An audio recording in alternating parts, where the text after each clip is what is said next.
What you're about to watch is a special private training session for people who bought a copy of my book, Built to Serve. Enjoy. Welcome, everybody. We're here, readers group. The goal with this group is, hey, you guys bought the book. It's important to me that you're getting some traction and results, and it's not just a book that takes up space on your shelf, but actually has an impact. So we do this weekly. So today's question came from Yair, and we'll do the question. It was in the Facebook group, and then freestyle, like whatever you guys need help with, that's what we'll dive into. So Yair asks, Yair is here. There we go. I love it. Okay. Is it right to mix two languages in one channel or video? No. No, it is not right. Well, I mean, right. It just won't serve you. It won't help because it's different audiences. So this is helpful for everybody. If you think about multiple channels, not just language, but think about a channel as for an audience. So is it the same audience or not? And if you're looking at English and Spanish or English and Hebrew or English in German or English in like whatever, the people who will sign up want more of that language content and they won't watch the other one. So I have, even behind me, like this is from my Spanish channel, that's from my Russian channel. If I was going to make Russian videos on my main channel, they would not get a lot of views because most people who subscribe don't speak Russian.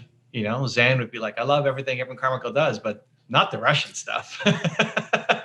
Just because he doesn't understand it, right? He doesn't understand what's in the content. And so think about how the algorithms would work.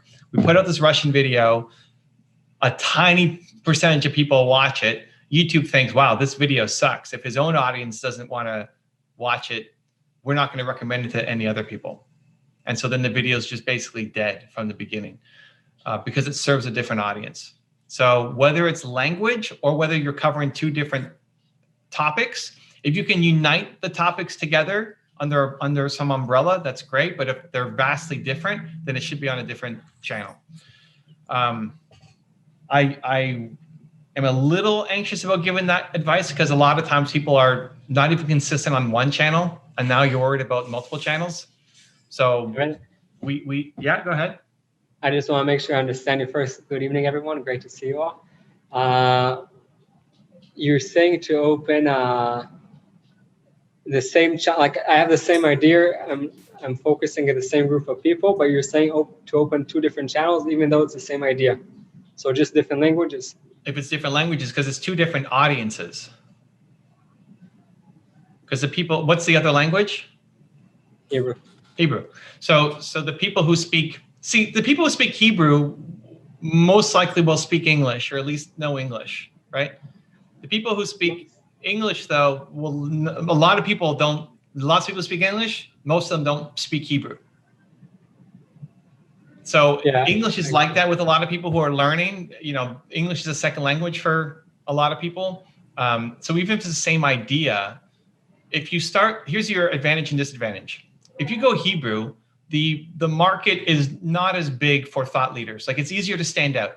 It's easier to start to win in Hebrew, in any language besides English. Because English is the most competitive. It's the biggest names, the biggest people, the hardest to stand out. So you could win faster. On my Spanish channel, on my Russian channel, we win faster than we win on English because there's less of a good supply of people creating content. Pablo here has his Spanish only channel. Like it's easier. He talks about negotiation. It's easier to win in Spanish than it is in English. The challenge is the market is limited. You know, how many people in the world speak Hebrew versus English? You know, I don't know what the numbers are, but it's not close, right? English is by far the bigger one. And also, you know, you can see the same argument for Pablo, who's got Spanish. The difference is the English market will usually pay more, right? For buying your courses, for ad rates, for buying your books, or consulting, whatever you're trying to do. So if you haven't even started the channel or you're at the very early stages of it and it's not consistent, I would first advise people like get consistent on one before worrying about managing multiple. So don't put them both on the same channel because you're gonna struggle with it. And then start with the one idea that you think has the bigger momentum for you right now. It's probably easier to start Hebrew and start building traction. Just recognize there's a ceiling on it of how big it can grow. Like you're probably not going to be a 1 million subscriber channel. off of a Hebrew only channel. Maybe it's just a lot harder to get scale. Yeah. And then phase 2 becomes launch the English channel. Got it. Thank you very much for that answer. I appreciate that. I'll just put a small twist in there if it's fine. I also posted, let's say, a post on Facebook, and 2 videos I did one Hebrew, one English.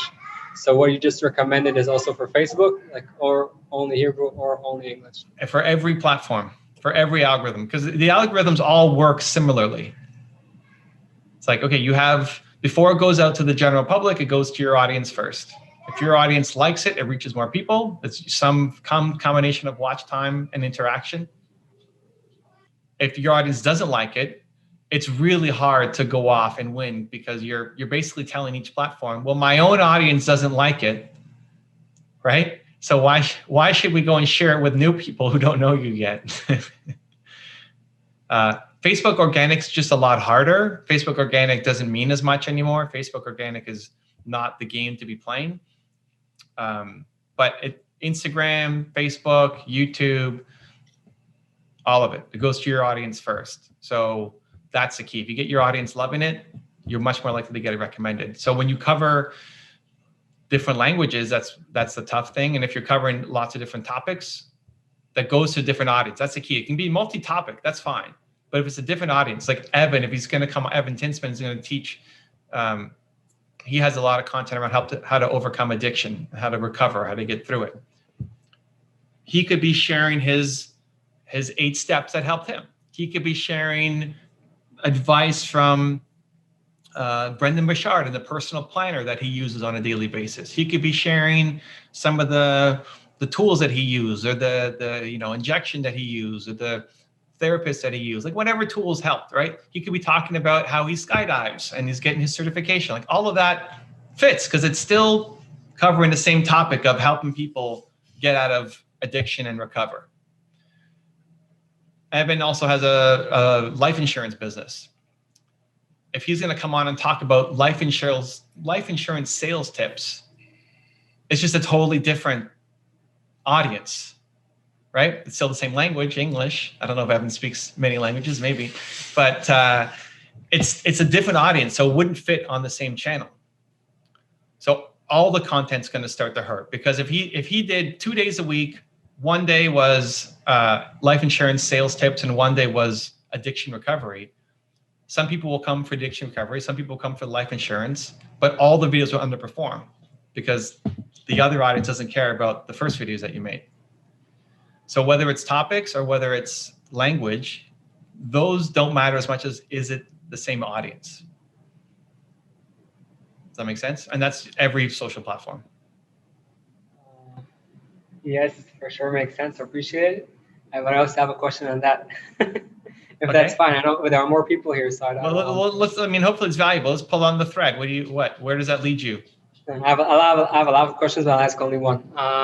So based on what you said, why not? So let's say I have an idea for a channel, but that channel has, let's say, things that have to do with nutrition, finance, and working on your brain. All of them have to do with personal growth.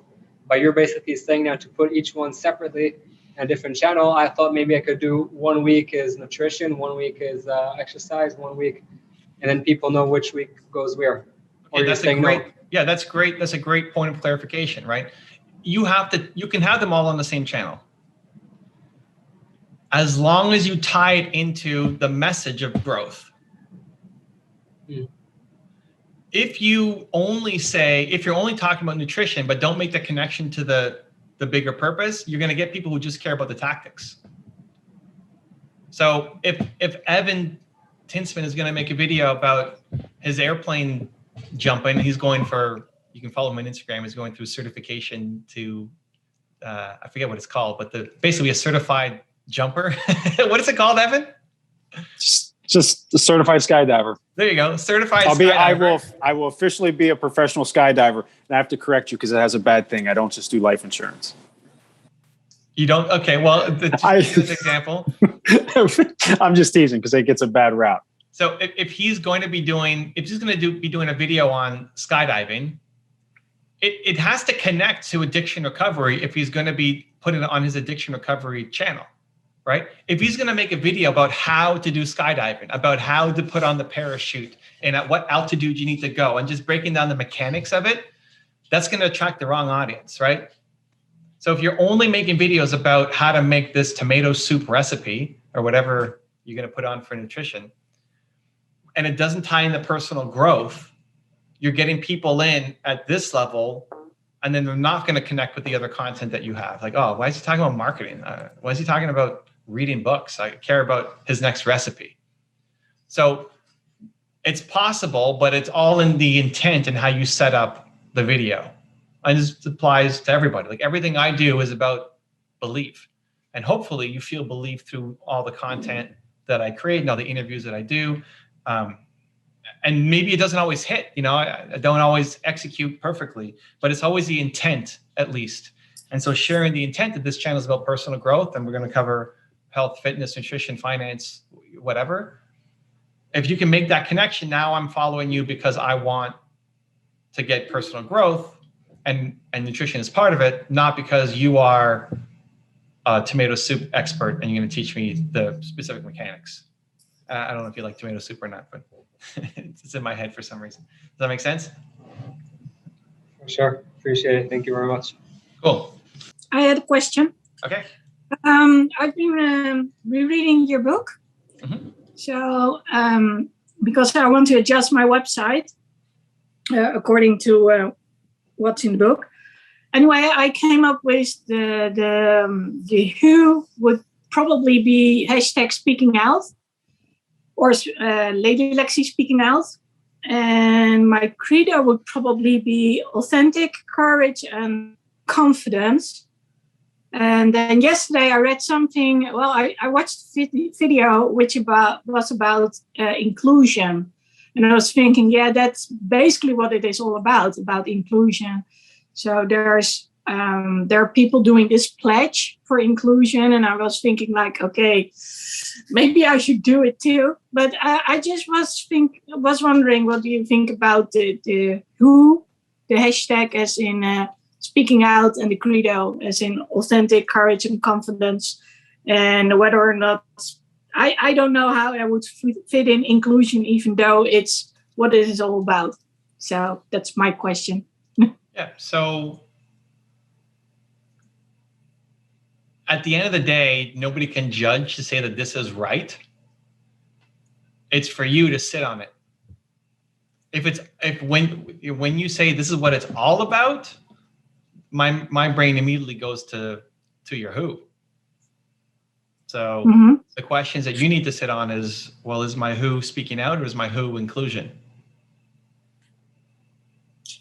Well, I guess it's inclusion, because that's really what I want for people, and actually that's why I am speaking out to get those people included, who are not capable of doing it themselves. So this is what you sit on, and it's going to feel more and more right or more wrong. When I first found Believe, it wasn't like, that's it for sure. It took me a couple of days of thinking on it, and a lot of self-doubt, like, who am I to be the Believe guy? That's too big a word, etc. So you think on, like, right now, if it feels like inclusion is it, great. Like, let that simmer for a couple of days and see, is inclusion, does it feel more and more right or more wrong? And then underneath. Well, it's a word for me. I didn't know about inclusion until I heard about it and read about it. Whereas speaking out I'm so familiar with that term. So, but having said so, I do believe inclusion is the right word. So great. Well, this is it. This is going to be with you for the rest of your life. So, spending a week just letting it simmer is perfectly okay. It doesn't have to be like, by the end of this session, you have to have it. Then underneath, what does it break down to? You've got, I think it was courage, confidence, and something else. Maybe speaking out. Authenticity. Yeah. So maybe speak out replaces one of those. Like maybe courage and speaking out is similar. So maybe it's speak out, confidence, and authenticity. Or maybe you need authenticity to speak out. So it's speak out, courage and confidence, right? Like there's no Yeah, right basically answer. about people being different, and still be accepted, even though they are different. Great. So you have all 4 of them. I mean, you already have a little more clarity. So you got inclusion at the top, and you got 4. Now think, how do I get it down to 3? Which 3 are the most important out of the 4? And does one kind of fit underneath the others, so you can get more clarity on it? Because the challenge is you need something, why 1 and then 3, just to make it easier to remember. Because think about companies. How many companies have a list of their core values, right? They have a list of their 20 core values on their website somewhere. Nobody knows what they are. The CEO doesn't know what they are. The employees, the HR manager, nobody knows what they are. So if you don't know what they are, like, you know it when you look at it, but if you don't know what they are, then you're not living them. And that's a challenge, to always live them. I'm still struggling to believe in myself for the next step. Now, if I had to remember a list of 14 different things, it's just going to be impossible. So you got your 1 at the top. Now play with the other 3 until it gets down to 3.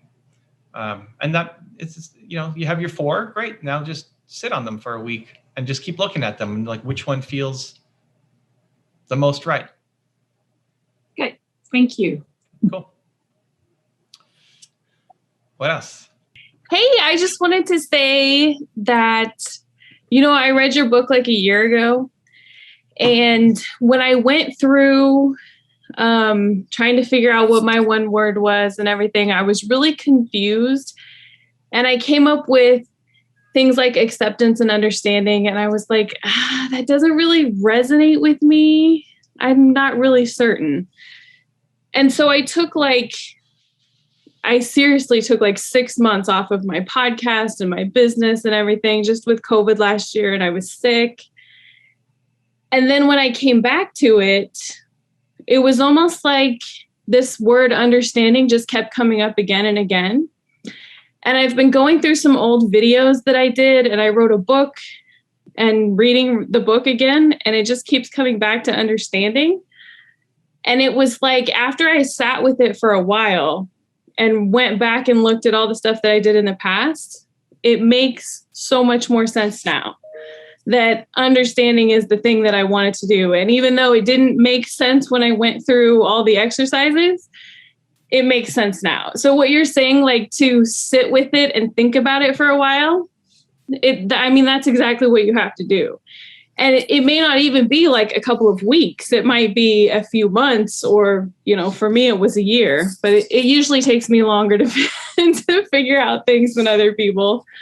But it works. You just have to keep going. All the things that you say too, like take action and keep moving, even if you don't know what you're doing, because eventually it will click. And then you'll be like, oh, like a big light bulb moment. Like this makes sense. And it is working. Cool. Well, thank you for sharing, Sarah. That's awesome. and just not giving up on it. I know it can be frustrating that you think you have it and it doesn't feel right. And then instead of actually doing the work to just sit with it, we want stuff to happen, and like just sit with it is not usually great, advice for go-getters. It's like, what do you mean just sit with it? I got stuff to do. And so what we'll often do is just go the other way. So it's better to not record a podcast for 6 months than to keep doing what we were doing or try to do the exploration work. And so that's what I want to try to avoid in terms of momentum. Like, hey, just keep the momentum going. It doesn't matter if it's not perfect. It will iterate by you staying in it, and something will pop up, So understand, where did that come from for Sarah? I don't know. This word keeps coming up to my head. Lady, you just learned the word with inclusion. You just learned it. Great. So like, oh, wow, that's a really good word. Like sometimes that's fun too. You learn a word in a different language. Like, wow, that's a really cool word. Why don't we have that word in our language? Like when I learned Kaizen, like that's a really cool word. Kaizen is Japanese, or constant, never-ending improvement. Like what's our word for that? I don't know that we, progress. I don't know. It's not the same. So I think if that feels right, then use that momentum, and it may be the thing.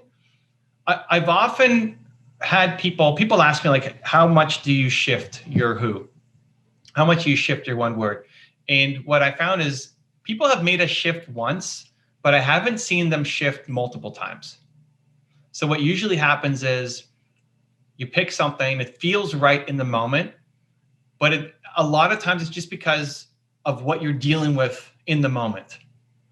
You picked the word for what you really needed in the moment, but then you got through the moment. And you realize that word doesn't actually serve me. It's still part of me, but it's not my whole thing. I just couldn't get out of I couldn't separate the trees from the forest, right? I couldn't see bigger picture because I was too caught up in this thing right here. So I know there's something else. So you almost have to go through it again, right? Which is, what Sarah did. And thank you for coming in and sharing your story and supporting. But then once people get it, you don't usually see them shift again. It's like, okay, this is my thing. And so even if it takes 6 months, great. I mean, to spend 6 months to then have clarity for the rest of your life, that's a pretty good time investment. And it may feel like nothing got done and I just didn't make a podcast and I created nothing and it was just a waste of time. And I wish that and I'm not saying this is what Sarah was thinking, but we beat ourselves up a lot to say, well, I didn't do it and I fell off the horse and man, I suck, and all of these stories when we stopped staying consistent.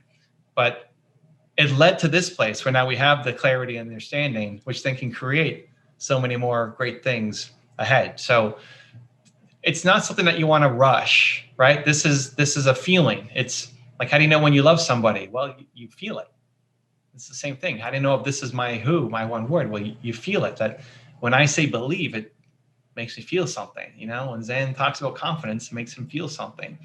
And so if you don't have that, then you're probably missing it. And so the challenge is good is the enemy of great. Like you get something that's okay. It's not terrible, but it's not quite it. And as long as it feels like it's not quite it yet, then it's the job to continue the exploration to find the thing. Because when you find that and you get clarity for the rest of your life, it just opens up so much more growth, happiness, speed, to start actually moving. Now that Sarah's got hers, she can plow through and create with a lot more intention, which will also bring a lot more joy and happiness and feeling like what she's doing is bringing value to people, So yeah, patience is hard for entrepreneurs, but also, important because when you figure that out, it sets you up for the rest of your life. If you want to get a copy of Built to Serve and join us live for our next training with me to ask your questions, you can go get the book right there next to me, right there. I'll see you there. I'll see you to get the book. It's a good one. Much love.